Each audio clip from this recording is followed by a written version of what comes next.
What's up, and welcome back, my precious little pack, to VEGA Conflict. So the Decimation's begun. The next set of mark upgrades for the Cavalier are out. We can get it up to, what, Mark 5? Or does it only go up to Mark 3? Let's have a little peek. I pointed it out before. We can take it up to Mark 5 by hitting the regiment fleets. I haven't been hitting any of them because I'm actually focusing on upgrading my older tech, my Bastions. I'm starting to collect stuff for the Paragons.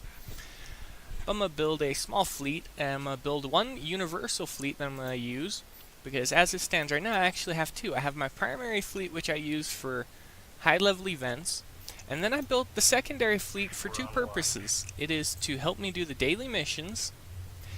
It is primarily used in the PvP events, except for it will be replaced as I build Havoc Division up, and it's actually used right now mainly whenever I need it. I bring it out and I use it specifically to attack and do the time tokens.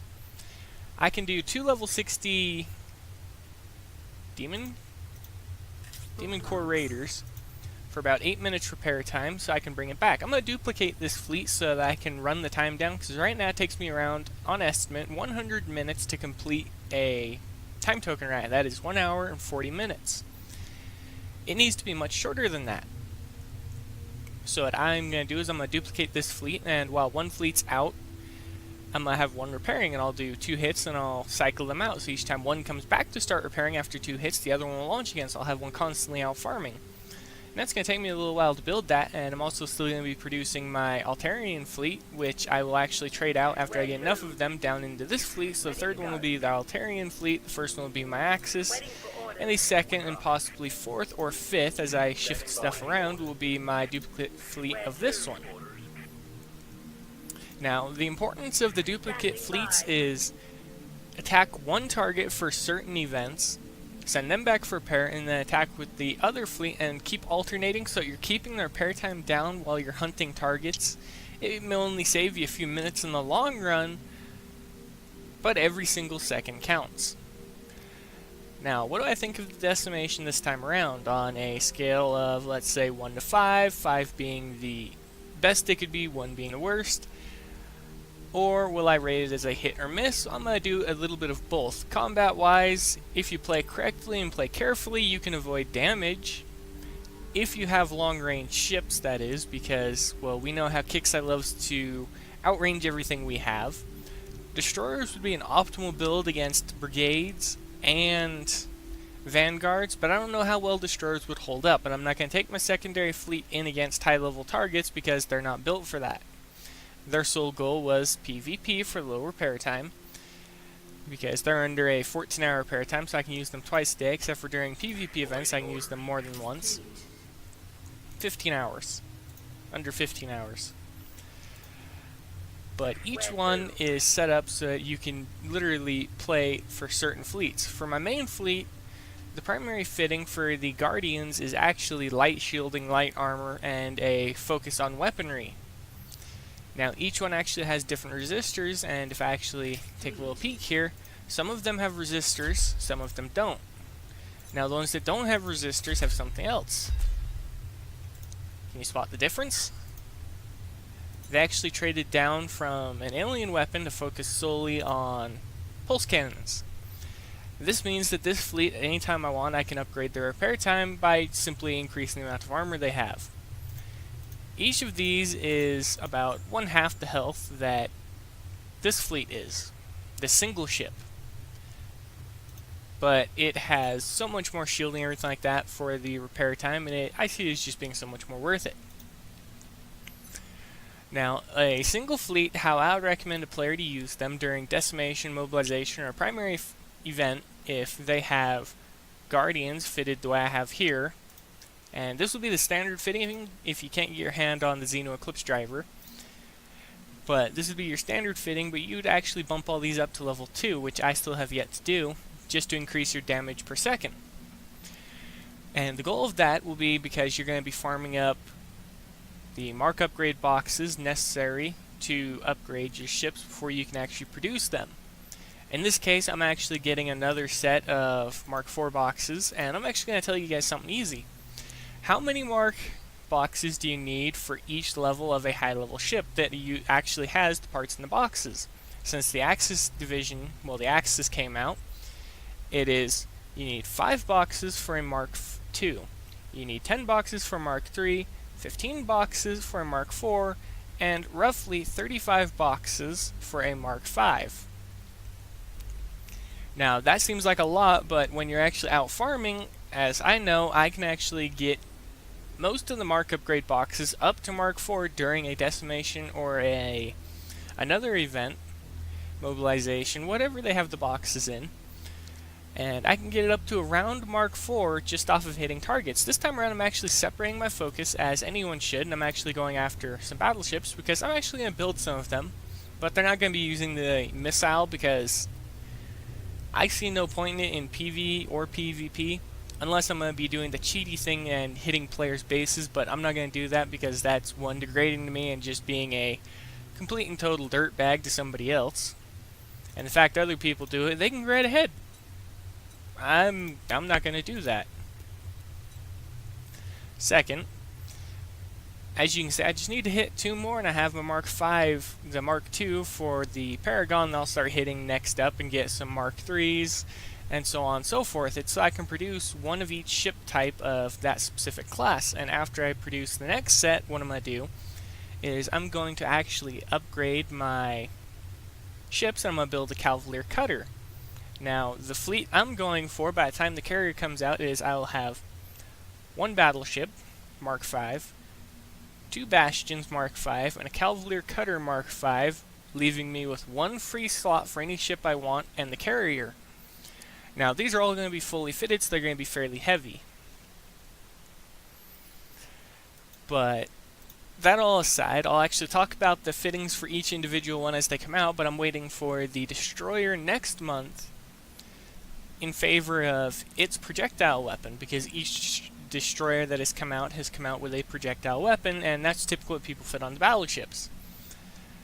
I'm going to be doing the same thing, but I have a different purpose in mind for mine, and I'll actually show it off later again, and like I said, I'm producing a universal fleet. Now, I may actually trade out the Cavalier Cutter for 2 destroyers later on of the Altarians in favor of whatever they have. And so far, each one, as we know, has been a lateral step up. Also, what way could Kixeye have gone to more balance out the Altarian ships that have come out thus far? Well, we wanted them to be overpowered because that's just how the game is and we expect it, but what we got was way more than overpowered. They're just very, very dangerous, especially when you break the Bastion shield. Head on, you can actually take a Bastion on with just a Guardian, and one-on-one, you should be able to kill that Bastion with just your Guardian. Now, how would you do that? Well, a fully fitted Guardian equipped with its Xeno pulse cannons against the fully fitted Bastion. The Bastion would fire first, but as long as you have resistors and heavy armor on your Guardian's actually going to have a health advantage. Now, it's going to be the most minuscule health advantage you're ever going to see until you add resistors on top of it. Yes, the Bastion gets the same amount of resistors, but the difference is the slight increase in health means they can take a little bit more beating. Now, whichever one has the higher damage per second will most likely be the winner, so that may actually fall upon the Bastion when it loses its shield. But how I was thinking that they should have balanced the Bastion, speaking of it being overpowered, was balance it through the simple system that they actually implemented, the mark upgrade system. And we get 4 levels for a ship, and then they go Elite. They go Standard Hull, and then they go Mark II, Mark III, Mark IV, Mark V. And then they go Elite. Well, how they could have balanced out the Altarians, they could have done it in proportions, so that as you actually mark upgrade them, you'd see that overdrive increase. So the Bastion blank should have only had a 60% damage increase when it loses its shield, a 8% shield bypass, and a 8% range increase. I think I got that right. Let's see here. Because it's supposed to be 1/5. Yeah. It would be 60, 8, and 8. And then as it gets upgraded, it literally doubles it over the base. So it would go 120 at Mark II for the damage. It would go 16, 16, then it would go...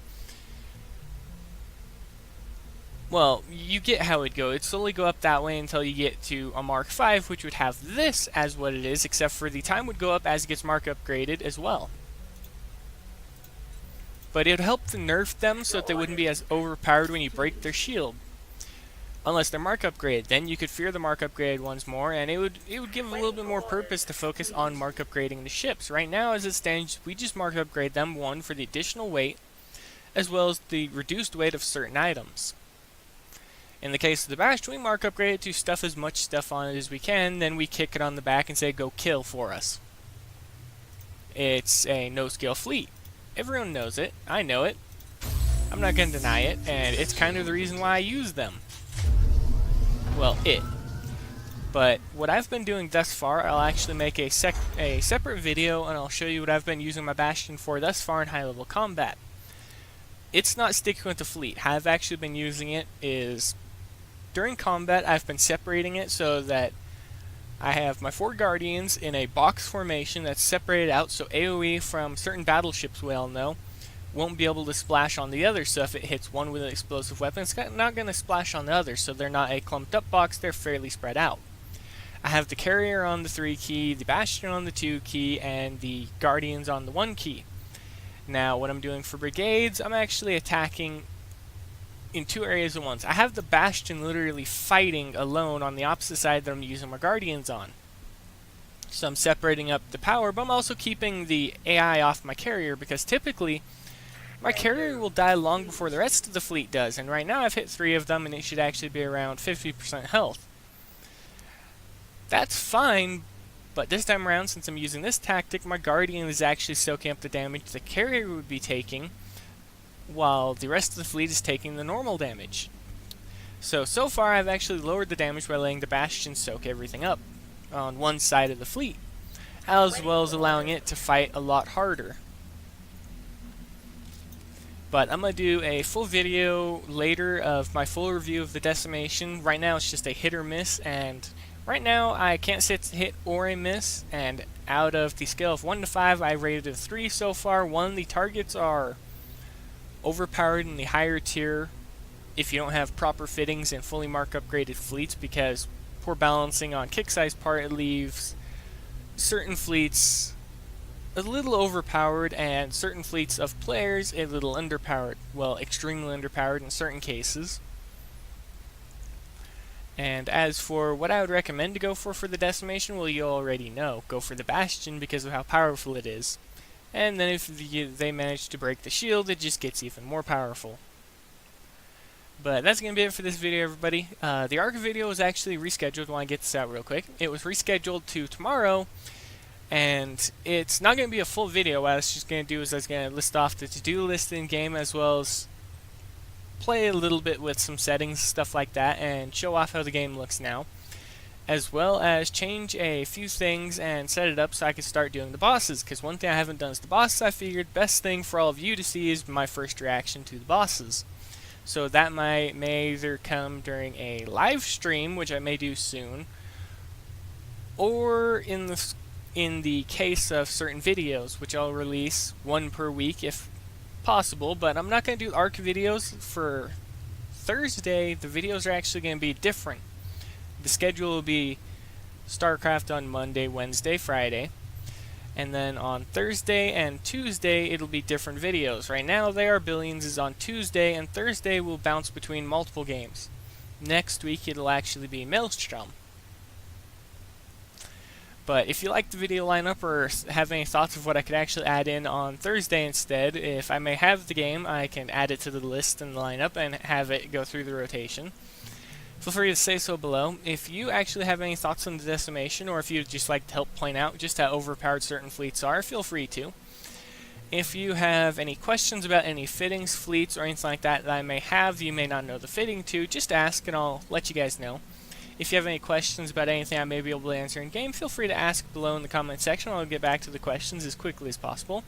If you have anything to add to what I may have said during the video, again, feel free to add it below. If you want to see more of the daily videos, I'm going to be getting in the VEGA a little bit more frequently. I'm going to be doing a low tier cover to show just how quickly you can advance if you have multiple fleets, but then that'll bring up the point that you need time tokens a lot more, because you're going to be burning through your build time as quickly as you possibly can. You're going to need to build multiple fleets per month just to advance. And the objective is to have you at tier 7 in under 1 year. Well, around 1 year. And that will mean you're going to need to build up fleets that can farm up the 2 million intel required just for the time tokens. You're going to need fleets just for the events that you're going to be farming. I already listed off what you're going to use for the alien strike to advance. And hopefully by the time that you actually get up to where you can build the Altarian tier, you should be able to actually build them, because your primary focus during this entire time over the year, you're going to focus on upgrading your entire base. That's all you need to do.